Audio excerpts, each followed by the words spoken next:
Hello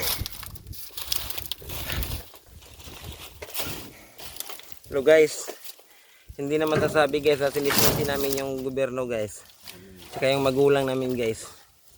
Alam nyo ba guys yung sinisisi ko guys, yung sarili ko guys. Kasi guys, nung time na pinagpaaral ako ng magulang ko guys, hindi ako nagpursige na mag-aral guys. Dahil yung nauna sa akin dati guys, puro katarantaduhan guys. Pero ngayon guys, ito yung napala ko. Walang trabaho na maayos guys. Puro lang taga panguma yung napala ko guys. Kaya kayong mga kabataan guys, habang maaga pa, mag-aral kayo ng mabuti.